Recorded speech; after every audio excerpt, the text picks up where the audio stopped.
गतिर्वता प्रभुप्रेष्ठ ईश्वर पुरुषोत्तम आब्रह्म स्तंभ वृद्धाता सदगुरुस्तु नमस्तुते। परम दयाल परम प्रेम श्री ठाकुर आचार्य परम पूज्य सिद्धार्थ चरण सत्सम उपस्थित इष्ट परिवार के सब मान्य सदस्यों के चरण मेरा प्रणाम। इस सत्संग में जुड़े हुए देश विदेश के सारे दादाओं को मेरा विजय का हार्दिक प्यार भरा जय गुरु। कुछ दिन पहले परम पूज्यपाद श्री दादा ने इच्छा व्यक्त की थे कि वर्चुअल अंतर्राष्ट्रीय सत्संग ऋतिक सम्मेलन करने के लिए पूजनीय भाई बाबू का उस निर्देश को हमको भेजे थे और पूजनीय बिंकी बाबू उसको सत्संग का मल्टीमीडिया ग्राफिक्स के माध्यम से संचालित कर रहे हैं। ये बहुत खुशी की बात है। बहुत दिन बाद हम सब ये सत्संग ऋतिक सम्मेलन में एकत्रित हुए हैं। जब से स्टार्ट हुआ है ये कोरोना वायरस हमारे देश में भारत सरकार जब से स्टार्ट किए हैं टोटल लॉकडाउन मार्च 24 तारीख से, तो उससे 2 दिन पहले से मार्च 22 तारीख से दिल्ली सत्संग बिहार काउट से ये वर्चुअल सत्संग स्टार्ट हो गया था। अभी 200 दिन से पूरा हो गया। उसके बाद हम देख रहे हैं कि ये ग्राम में, जनपद में, नगर में और देश विदेश में और सर्वत्र को तेज रफ्तार से फैल रहा है। जिस रफ्तार से आज कोरोना वायरस दुनिया भर में फैल रहा है उसे ज़्यादा रफ्तार से फैल रहा है ये सत्संग जो देश विदेश में। परम पूज्य ठाकुर की इच्छा था कि तमाम विश्व भर में उनका जो भावधारा उनका आदर्श प्रचार करना।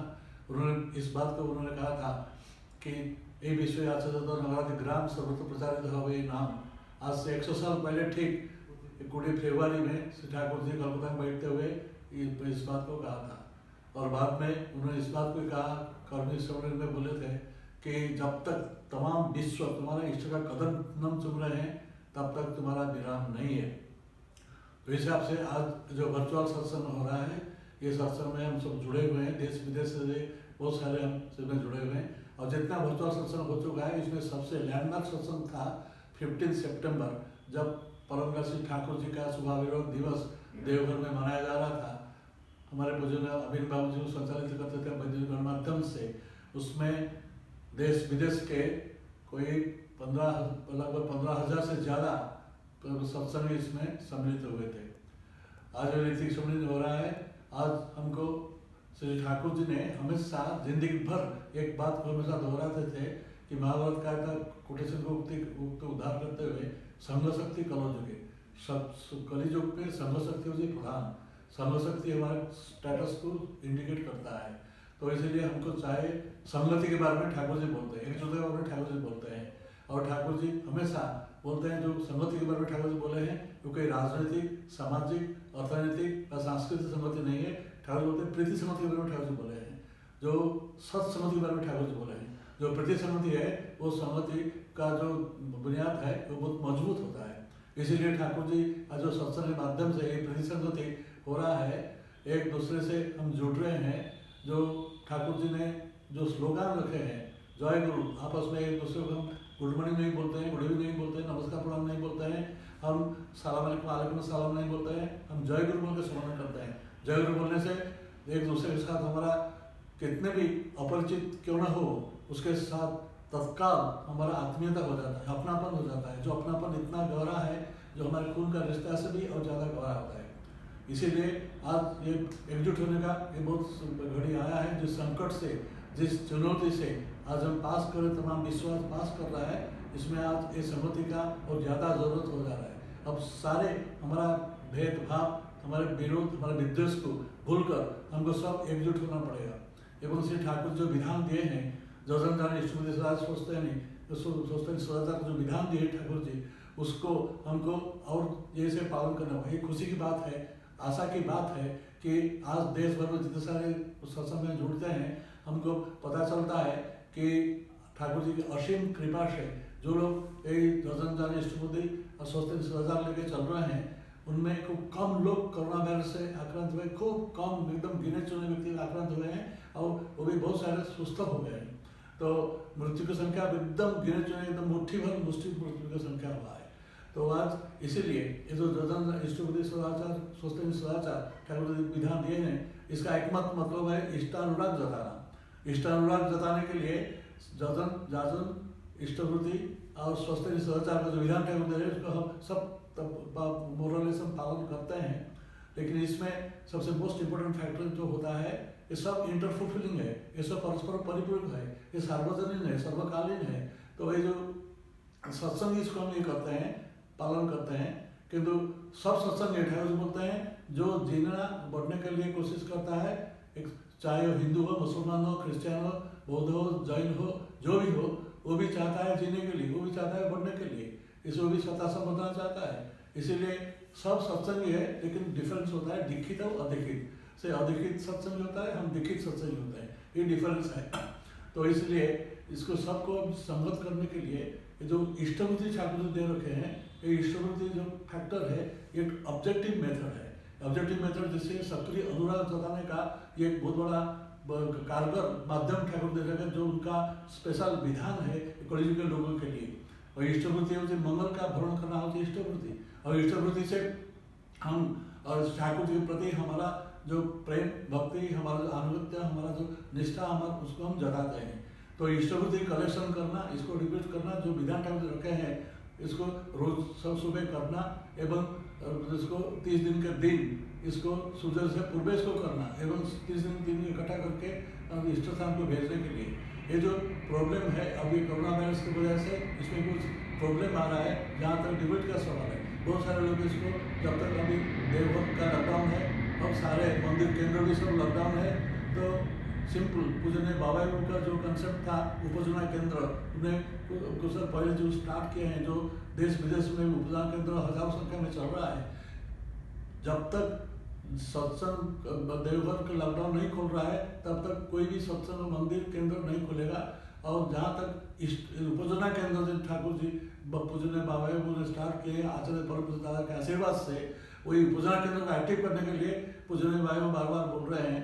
उपजना केंद्र के माध्यम से स्थानीय जो सारे लोग होते हैं वो उसका इष्टवृत्ति वहीं देंगे, और वो इष्ट देने के बाद उसको उन्हें चेक में डिपॉजिट करेंगे, बैंक में डिपॉजिट करेंगे, जो फॉर्म है फॉर्म से डिपॉजिट करेंगे, और उसका ये फॉर्म पेपर से ला के जहाँ सत्संग मंदिर बिहार है वहाँ डिपॉजिट करेंगे।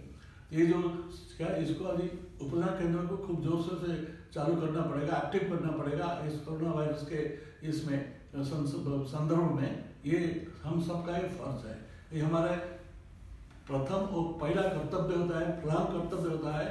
जो आचार्य देव का जो आदेश है, आचार्य देव बोलते हैं कि उस दिन ठाकुर आचार्य देव बोले थे 15 सितंबर में कि नाम करने के लिए, ये जो नाम ठाकुर जी ने दे रखे हैं, ये नाम का बहुत सारे इसका एस्पेक्ट होता है। लेकिन इससे आज की जो घड़ी संकट के समय से हम गुजर रहे हैं, इसका सबसे बड़ा उपयोगिता ये है, इसमें रोगारोग ये जैसा प्रिवेंटिव है वैसा प्रतिषेधक है। ये प्रिवेंटिव है एवं बहुत क्यूरेटिव है। ये जो नाम है, इसकी जो वैक्सीन है, ये वैक्सीन का कोई बराबर नहीं है। वैक्सीन अभी तक निकला नहीं, आविष्कृत नहीं हुआ है। हमारे देश विदेश में बहुत सारे उन्नत गवेषणागार में इसका अभी गवेषणा चल रहा है, लेकिन अब तक वो आया नहीं। तब कब तक आएगा पता भी नहीं चलता है सडनली। तो इसीलिए ये जो नाम ठाकुर ने रखे हैं, इसको चलते फिरते, सोते जाते, उठते बैठते, खाते पीते, जितना इस मंत्र को हम जप करेंगे, उतना हमारे अंदर वही रोग प्रतिरोध शक्ति एवं रोग प्रतिशत शक्ति हमारे अंदर संचार होगा। और इससे हम बहुत सारे अशुभ विश्व, ठाकुर जी बोलते हैं इष्टनिष्ठ मुग्ध उद्दाम मन अशुभ विश्व धार जाए कम। और जितना हम संगत होंगे, और संगत होने के लिए ठाकुर जी बोलते हैं कि एक प्रणता मोहम्मद थे परस्पर समावेश अटूट हरि जाने एकटी दाना बांबे देश। ठाकुर बोलते हैं एक प्रणता, एक को केंद्र कर एकाग्रता में आता है, एकता में आता है। आज जितने सारे सत्संग विहार मंदिर केंद्र है, बहुत प्रॉब्लम्स हो रहा है उसको मेंटेन करने के लिए। ये कोरोना वायरस के वजह से लोग नहीं मिलते हैं, जो लोग भी थे काम करने वाले वो भी इधर उधर चले जाते हैं। तो इसीलिए आज स्थानीय जो सत्संगी है, जो सत्संगी है, उनको देखभाल करना होगा। सत्संग विहार केंद्र जैसा ठीक से मेंटेन हो, उसको साफ सफाई करना, उसका जो नीति विधि है उसको ठीक से मान के चलना। इसके लिए स्थानीय सत्संग का जो ड्यूटी है, वो ड्यूटी आज बहुत बढ़ गया है। इसी संदर्भ में इसको हमको जितना इसमें हमको अपना जो विरोध, हमारा विभेद, हमारा जो विद्वेष है परस्पर, इसको भूल के अभी हम सबको इकट्ठा होने के समय आ रहा है। दूसरे के साथ समझौता रखे, दूसरे के साथ सूझबूझ करके, दूसरे को साथ देके, दूसरे के साथ मदद करके, दूसरे के प्रति सहानुभूति चाह के हमको एक दूसरे के साथ चलना पड़ेगा। ये जो जय गुरु ठाकुर जी ने स्टार्ट किए हैं, ये जय गुरु का जो चुंबकीय आकर्षण है इसका कोई बराबर नहीं है। ये जय गुरु से हम एक दूसरे से जुड़ जाते हैं, तत्काल हम जुड़ जाते हैं। इसीलिए ये जय गुरु हमारा, इसको जितना हम इसको प्रैक्टिस करेंगे उतना हमारा व्यक्तित्व, ठाकुर जी बोलते हैं 2722 लिख रहे हैं, ठीक तुम ठीक ठीक जानो, तुम्हारा परिवार का, देश का, देश का वर्तमान भविष्य के तुम दायी हो। एक इंडिविजुअल को ठाकुर जी ने इसके लिए रिस्पॉन्सिबल ठहराए हैं। ठाकुर जी बोलते हैं हम इंडिविजुअल रिस्पॉन्सिबल। एक इंडिविजुअल का जो व्यक्ति है, व्यक्ति का संप्रांत स्वरूप होता है परिवार, उसका संप्रांत स्वरूप होता है समाज, उसका संप्रांत स्वरूप होता है उसका देश, राष्ट्र, अंतरराष्ट्र। इसलिए हम व्यक्ति को ठाकुर जी पर जोर दिया है। तो तुम अगर सत हो तो तुमको देखते देखते हजार लोग सत हो जाएंगे। ठाकुर जी वही 1720 बात को बोले हैं। और अगर तुम असत होते हो तो तुम दुर्दशा में कोई भी तुमको सुहान बचाने वाले कोई नहीं रहेंगे। तो ये जो ठाकुर जी से बात बोले हैं आज वो इतना प्रासंगिक हो गया है, इतना रेलिवेंट हो गया है, इसका कोई बराबर नहीं है। आज की दुनिया में आज सबसे ज़्यादा रेलिवेंट से ठाकुर जी निकले हैं, जो जुग पुस्तक में, जो जुग आते हैं, जुग समाधान करने के लिए आते हैं। ठाकुर जी ने 1914 जब हुआ था, फर्स्ट वर्ल्ड वॉर हो रहा था, ये फर्स्ट वर्ल्ड के टाइम में ठाकुर जी ने कहा था कि अति सत्तर भयंकर डिजीज आ रहा है और नाम से वो डिजीज भी चला है। उस समय स्पेनिश फ्लू आया था, 1 करोड़ लोग मारे गए थे। आज हम देखते हैं कि ये जो कोरोना वायरस से अब तक तमाम विश्व भर में लगभग 12 लाख मारे गए हैं और 4 करोड़ लोग उस पर आक्रांत हो गए हैं। लेकिन मरने का संख्या बहुत कम है। तो इस वजह से मैं मेरा भगवत को प्रणाम दे रहा हूँ और आप सबसे मंगल के लिए, कुशल के लिए प्रार्थना करता हूँ। सर्वे भवन्तु सुखिनः, सर्वे सन्तु निरामया, सर्वे भद्राणि पश्यन्तु, मा कश्चित् दुःखं भाग् भवेत्। जय गुरु।